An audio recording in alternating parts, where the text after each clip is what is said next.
sempre em Animas Alternativas e eu já vim aqui aproveitando ainda o mês de outubro, este mês maravilhoso de Halloween, para dar dicas de filmes que são muito bons aí na linha do terror. Eu já fiz um vídeo dando dicas de filmes assim, de terror e perturbadores, que estão disponíveis lá no catálogo da Amazon Prime Video. E dessa vez, como prometido lá no outro vídeo, eu vim falar sobre filmes que estão na Netflix. Para essa seleção, eu não achei filmes tão perturbadores assim quanto aqueles que eu selecionei da lista da Amazon, mas filmes que eu achei sim assustadores e que sim são muito bons. Estão lá perdidos às vezes no catálogo da Netflix sem que a gente consiga achar. Mas eu vou aqui justamente pincelar eles pra você, talvez você ainda não tenha visto algum deles. O primeiro filme que eu dou de dica aqui é um filme que entrou recentemente no catálogo da Netflix e que estava na minha lista para assistir há muito tempo e eu não tinha visto ainda. Então eu aproveitei para assistir na Netflix. É Invocação do Mal. O filme foi lançado lá em 2013 e ele acabou caindo nas graças tanto da crítica especializada quanto do público. Tanto que o filme fez boa bilheteria no cinema e rendeu aí um monte de outros filmes. Tem Invocação do Mal 2, Invocação do Mal 3 vai sair no ano que vem. O filme ainda acabou gerando toda uma trilogia spin-off, que é Annabelle, tem 1, 2 e 3. E ainda tem um outro filme derivado, que é A Freira. O mais engraçado é que todos esses filmes fizeram uma bilheteria relativamente boa. Eu ainda não assisti os filmes, mas pelo que eu vi por cima aí da crítica desses filmes, eles não são nenhuma bomba, não. Eles são relativamente bem recebidos. Geralmente, quando tem um filme derivado assim, é aquela tragédia. Mas esses filmes estão indo tão bem que eu acho que eles não vão parar nunca de fazer filmes derivados de Invocação do Mal. Mas eu ainda nem entrei no filme em si. O que é Invocação do Mal para você que não assistiu esse filme? O roteiro é baseado em um caso real do Ed e da Lorraine Warren. Eles são os protagonistas do filme e eles são pessoas que existiram. A Lorraine, inclusive, morreu no começo desse ano. Descobri e fiquei chateadíssima, porque gostei muito dela no filme. Mas quem são esses dois? Eles eram casados e eles atuavam como investigadores paranormais e chegaram a pegar muitos casos ditos sobrenaturais, não só nos Estados Unidos, onde eles moravam, mas inclusive em outros países. E um desses casos foi justamente retratado no filme, que é o caso da família Perron, que é bem clássico de filme de terror. Essa família foi morar numa casa gigante, cheia de quartos, meio afastada de tudo, e eles começam a ser assombrados por entidades. Primeiramente fazem algumas coisas um pouco estranhas, mas logo a gente começa a ver que eles realmente estão em perigo. Eu acho que o que torna o filme tão bom é um roteiro bem amarrado, apesar de não ser uma coisa super sensacional. Ele é legal, é bacana, é uma história bacana de assistir. A direção do James Wan, que também fez a série Sobrenatural, não Supernatural, a série de filmes Sobrenatural Insidious. Essa direção dele é muito boa, ele tem tomadas muito inventivas, ele consegue criar a tensão só com jogadas de câmeras, sons nos momentos certos. Os jumpscares, pra mim, funcionam muito bem. E ele ainda alia tudo isso, bom roteiro e boa direção, com construção de personagens que são extremamente cativantes. Não só o casal é maravilhoso, eles são incríveis, você se apaixona por eles, mas a família também é bem construída e você também se envolve com eles e se importa com eles. Isso é importantíssimo numa história de terror, porque se você não se importa com os personagens, então pode acontecer o que for ali, você não tá nem aí. E outro filme que eu recomendo também é justamente o Invocação do Mal 2, que também está lá no catálogo da Netflix. Eu acho que Invocação do Mal 1 e 2, eles se complementam. Muitas das pontas soltas que foram deixadas no primeiro filme foram resolvidas no segundo. Aqui a gente tem o casal Warren investigando um novo caso, dessa vez em Londres, com uma outra família. Uma família que também é bem construída no roteiro, então a gente se apega bastante a eles. Apesar de eu achar que o segundo filme ainda fica um pouco inferior ao primeiro, ele ainda assim é muito bom.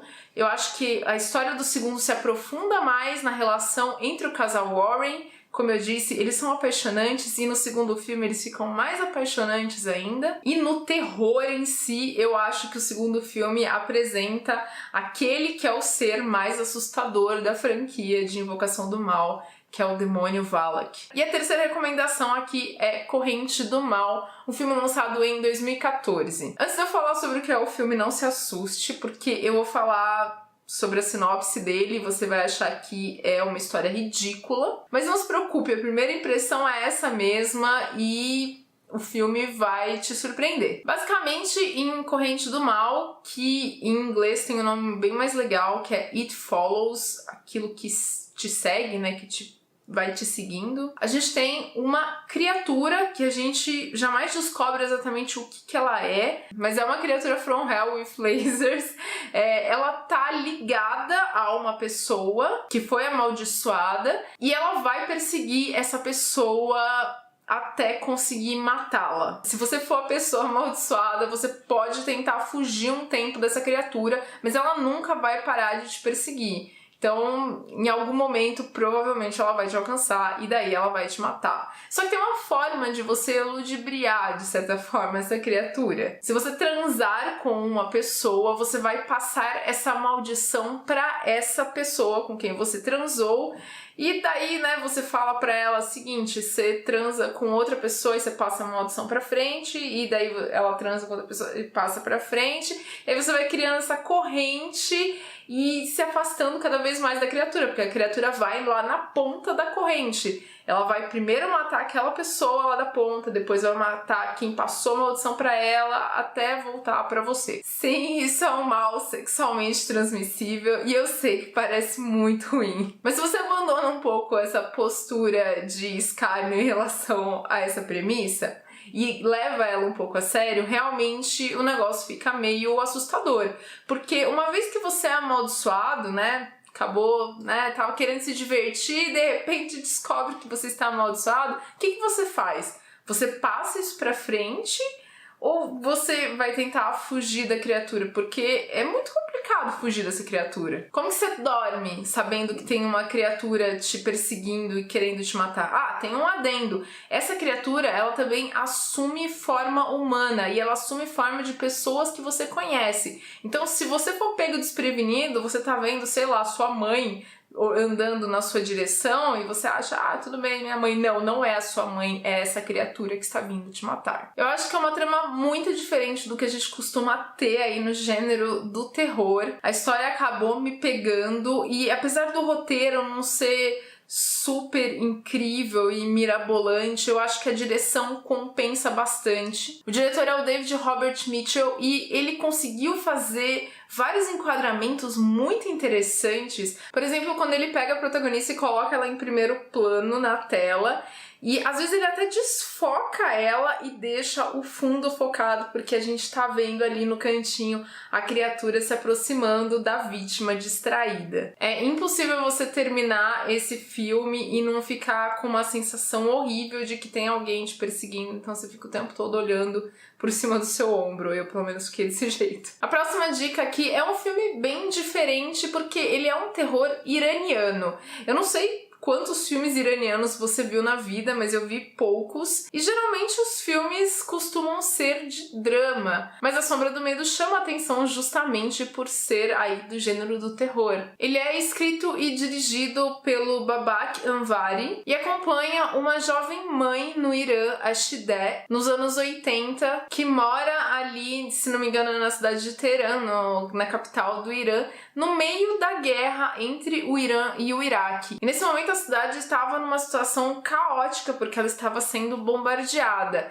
E a Shideh, ela tá morando na cidade junto com a filha dela, a Dorsa, e elas estão sozinhas porque o marido não está lá. Eu não vou explicar muito porquê, mas elas têm que lidar com essa situação sozinhas. É uma situação mega complicada porque elas estão tentando levar uma vida normal, mas quando começa o bombardeio, elas têm que sair correndo e se esconderem. E como se a situação não tivesse ruim o suficiente, as duas passam a ser assombradas por um djinn, que é uma espécie de um gênio aí da cultura árabe, e diferente do gênio do Aladdin, eles podem ser retratados sim como figuras malignas. e muito poderosas. Eu acho que apesar do claro baixo orçamento do filme, o Anvari, ele faz tomadas bacanas e criativas que fazem com que a gente vá ficando tenso em relação à história dessas duas. Houveram alguns momentos que eu fiquei realmente aterrorizada assistindo, e eu gostei dessa direção inventiva dele. Mas eu devo avisar aqui que não é um filme super assustador. Eu acho que o que torna o filme mais bacana, mais legal e mais interessante, é claro, é a gente poder interpretar as suas muitas camadas. A gente acompanha a história dessa mulher, a Shideh, que estava estudando na universidade, estava estudando para ser médica,